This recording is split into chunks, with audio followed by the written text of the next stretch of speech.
4th December, Saint John Damascene, defender of sacred iconography, who said, "Show me the icons that you venerate, that I may be able to understand your faith." The quote of John may give us some interest to know the type of saint we have today. Without assiduous prayer, reasoning is a great dissipation of the mind, and learning often extinguishes the humble interior spirit of prayer, as wind does a candle. John had grown up under Muslim rule in Damascus as the child of strongly Christian parents.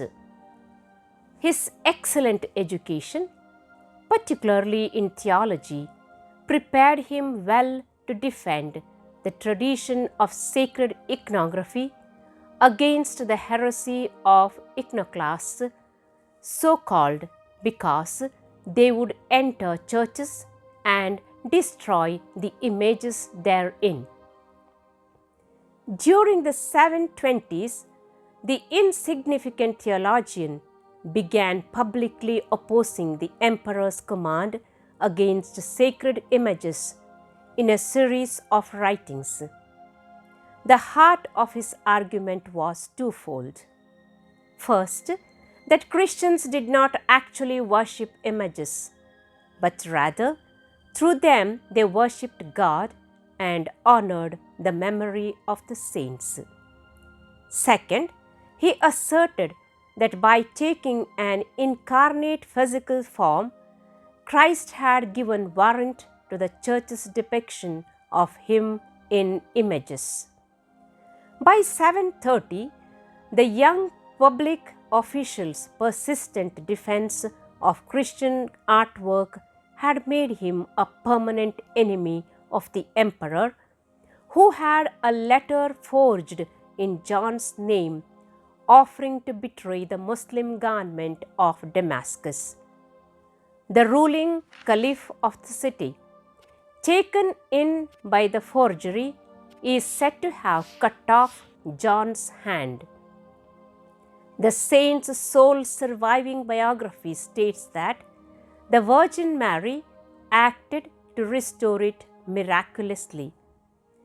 John eventually managed to convince the Muslim ruler of his innocence before making the decision to become a monk and later a priest. Although a number of imperially convened synods condemned John's advocacy of Christian iconography, the Roman Church always regarded his position as a defense of apostolic tradition. Years after the priest and monk died, the Seventh Ecumenical Council vindicated his orthodoxy and ensured the permanent place of holy images in both Eastern and Western Christian piety. Saint John of Damascus. Other notable achievements include the exact exposition of the Orthodox faith, a work in which he systematized the earlier Greek fathers' thinking about theological truths in light of philosophy. The work exerted a profound influence on St. Thomas Aquinas and subsequent scholastic theologians. Centuries later, St. John's sermons on the Virgin Mary's bodily assumption into heaven were cited in Pope Pius XII's dogmatic definition on the subject. The saint also contributed as an author and editor to some of the liturgical hymns and poetry that Eastern Orthodox and Eastern Catholics still use in their celebrations of the liturgy.